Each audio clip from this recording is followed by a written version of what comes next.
প্রাদেশিক সরকার ধারণাটাকে আমরা মনে করছি বাংলাদেশের জন্য ঝুঁকিপূর্ণ। ফরিদপুর এবং কুমিল্লা আমরা এটার সাথে একমত হয়েছি যে এটা করা যেতে পারে, এই দুটো নতুন বিভাগ। সংবিধান সংশোধনের ক্ষেত্রে এখন তো যে প্রস্তাবটা এসেছে আমরা এটাকে সমর্থন করেছি যে নিম্নকক্ষ এবং উচ্চকক্ষ দুই কক্ষেরই 2/3 ভোটের পরে গণভোটের বিধান থাকতে হবে, এর মধ্যে দিয়ে সংবিধান সংশোধন হবে। তো সেই ক্ষেত্রে সংবিধান যদি মাইনর, প্রশ্নটা উঠেছে যে মাইনর সংশোধনী যদি হয় সেটার ক্ষেত্রে গণভোটে যেতে হবে কিনা। তো আমরা খুব স্পেসিফিক করে কতগুলো ধারা বলে দিয়েছি যে এই সমস্ত সংশোধনীর ক্ষেত্রে অবশ্যই সংবিধান সংশোধনীর মানে গণভোটে যেতে হবে।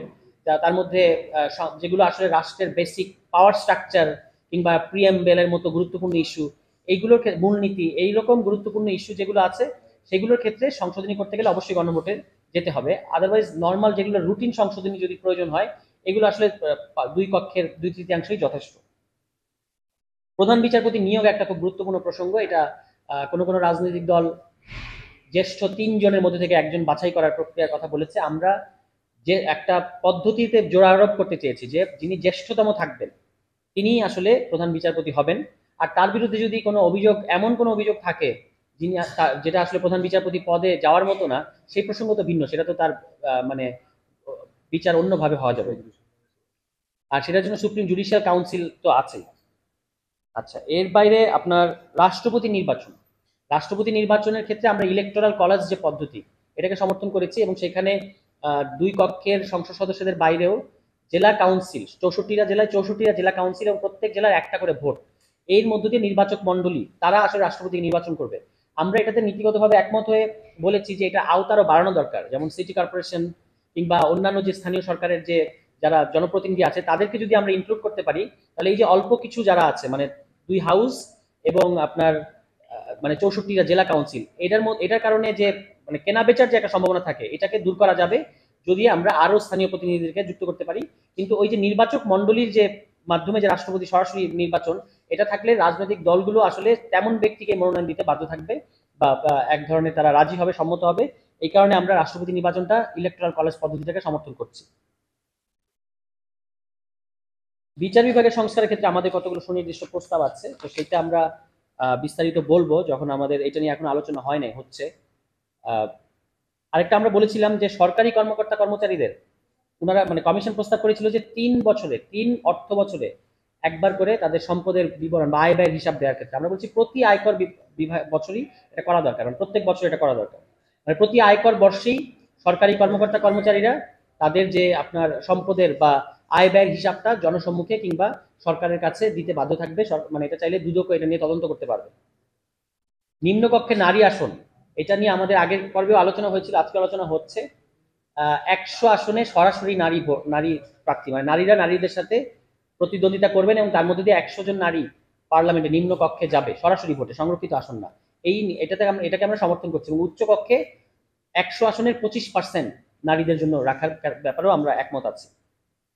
জনপ্রশাসনের ক্ষেত্রে গুরুত্বপূর্ণ অনেকগুলো জিনিসের আমরা আসলে একমত হতে পারি নাই, মানে যেগুলো আমাদের কাছে মনে হয়েছে এই মুহূর্তের প্রায়োরিটি না, যেমন প্রাদেশিক সরকার ধারণাটাকে আমরা মনে করছি বাংলাদেশের জন্য ঝুঁকিপূর্ণ এবং এটা এই মুহূর্তের দরকার নাই। যদি আমরা স্থানীয় সরকারকে শক্তিশালী করতে পারি তাহলেই আসলে কাজ হবে। এর বাইরে দুটো নতুন বিভাগের প্রস্তাব তারা করেছিলেন, ফরিদপুর এবং কুমিল্লা, আমরা এটার সাথে একমত হয়েছি যে এটা করা যেতে পারে, এই দুটো নতুন বিভাগ।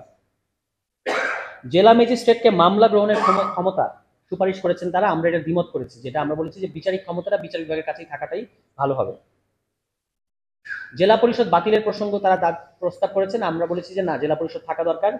উপজেলা ভাইস চেয়ারম্যান এই পদটাকে তারা বিলুপ্ত করার কথা বলেছেন, আমরা বলেছি না, এটা থাকা দরকার। ইউনিয়ন পরিষদের চেয়ারম্যানকে তারা মেম্বারদের ভোটের মধ্য দিয়ে নির্বাচিত করার কথা বলেছেন, আমরা বলেছি না, চেয়ারম্যান সরাসরি জনগণের ভোটে নির্বাচিত হোক। আরেকটা যেটা খুবই গুরুত্বপূর্ণ আমাদের জায়গা থেকে, সেটা হচ্ছে স্থানীয় নির্বাচনে দলীয় প্রতীক এটা যেন না থাকে। এটার কারণে আমাদের সমাজে মানে একেবারে মানে সহিংসতা একদম সমাজের গভীর পর্যন্ত পৌঁছেছে এবং আমাদের একেবারে একটা ভয়ঙ্কর সাংস্কৃতিক বিপর্যয় তৈরি হয়েছে। ফলে আমরা মনে করি যে এইটা আসলে আওয়ামী লীগ, ফ্যাসিবাদী আওয়ামী লীগের যে একটা কাণ্ড ছিল, এটা থেকে দেশকে মুক্ত করার জন্য এবং ভালো ভালো যারা স্থানীয় পর্যায়ে ব্যক্তিরা আছে কোনো দলের না, তারা যেন নির্বাচনে কম্পিট করতে পারে, সেই জন্য দলীয় প্রতীকটা বাতিল করা দরকার। আমাদের এই যে শাসন ব্যবস্থায় ফ্যাসিবাদী বা স্বৈরাচারী যে প্রবণতাটা, এই প্রবণতার যে উপকরণগুলো, এই উপকরণগুলো চিহ্নিত করতে হবে। এই উপকরণগুলো চিহ্নিত করে সেই অনুযায়ী ব্যবস্থা নিতে হবে। যেমন এককেন্দ্রিক যে ক্ষমতা, দলীয় বিবেচনায় যে নিয়োগগুলো হতো, পক্ষপাতমূলক যে নির্বাচন ব্যবস্থাগুলো আমরা দেখেছি এবং নিয়ন্ত্রিত বিচার বিভাগের যে উদাহরণ আমরা দেখেছি, এই জায়গাগুলোতে কাজ করে। এরপরে আমরা আমাদের জায়গায় বলেছি যে গণতান্ত্রিক রীতি ও প্রক্রিয়ার পুনঃপ্রতিষ্ঠা করাটা গুরুত্বপূর্ণ, যেখানে জনগণের ভোট, মতামত এবং অংশগ্রহণটা এই সার্বিক নীতি নির্ধারণের মূল ভিত্তি হবে। ক্ষমতার ভারসাম্য এবং বিকেন্দ্রীকরণটা নিশ্চিত করা গুরুত্বপূর্ণ, এটা আমরা আমাদের জায়গা থেকে জোর দিয়েছি, যাতে একজন ব্যক্তি, একটি দল বা একটি প্রতিষ্ঠান পুরো শাসন ব্যবস্থার উপরে একচেটিয়া নিয়ন্ত্রণ আর আরোপ না করতে পারে। স্বাধীন, নিরপেক্ষ এবং কার্যকর রাষ্ট্রীয় যে প্রতিষ্ঠান, এই প্রতিষ্ঠানগুলো যেন গঠন করা হয়। বিশেষ করে নির্বাচন কমিশন, বিচার বিভাগ, দুর্নীতি দমন যে কমিশনগুলো ছিল এবং মহাহিসাব নিরীক্ষকের যে কমিশন, এই বিষয়গুলো যে ছিল।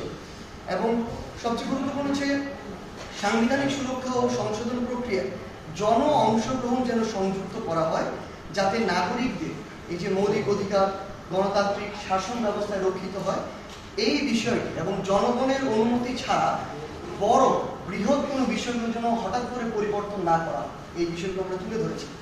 আমাদের মৌলিক সংস্কার প্রস্তাবের গুরুত্বপূর্ণ বিষয়গুলো যদি আমি একদম বাইনেমে সামারি করি: সাংবিধানিক ব্যবস্থা, প্রধানমন্ত্রীর ক্ষমতার ভারসাম্য, স্বাধীন ও শক্তিশালী নির্বাচন কমিশন, সংবিধান সংশোধনের ক্ষেত্রে গণভোটের বিধান, যে গুরুত্বপূর্ণ বিষয়গুলো যদি থাকে সেক্ষেত্রে বিচার বিভাগের স্বাধীনতা, সাংবিধানিক পদে নিয়োগ, অন্তর্বর্তীকালীন নির্বাচনকালীন অন্তর্বর্তী সরকার, দুদক সংস্কার, স্থানীয় সরকার ব্যবস্থা যেটা আছে এটার সংস্কার এবং জনপ্রশাসন সংস্কার।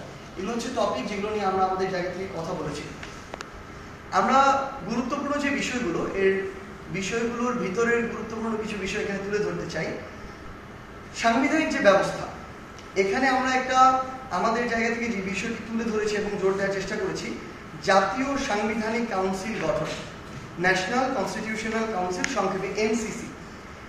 আমরা বিগত সময়গুলোতে দেখে এসেছি যে নির্বাহী বিভাগ তার জায়গায় একচ্ছত্র পুরো রাষ্ট্র পরিচালনার আধিপত্য ছিল এবং অন্যান্য যে বিভাগগুলো সেগুলোর উপরে একচ্ছত্র আধিপত্য বিস্তার করত। সেই জায়গায় এই জাতীয় সাংবিধানিক কাউন্সিল নির্বাহী বিভাগকে জবাবদিহিতায় রাখার একটা কাজ করবে এবং সাংবিধানিক যে পদ, এই পদগুলোতে নিয়োগদানের কাজটি করবে।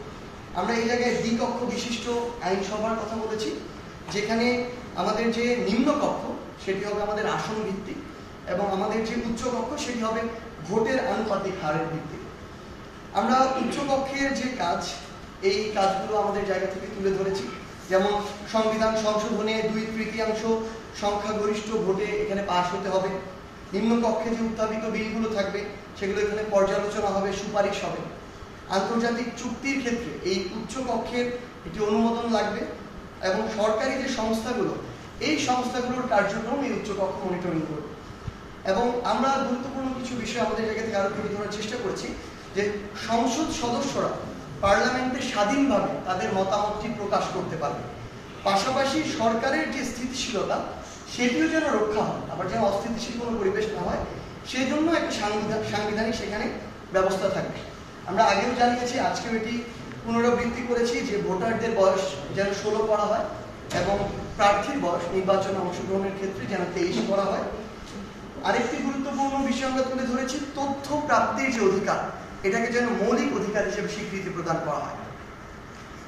নারীর ক্ষমতায়নের ক্ষেত্রে এবং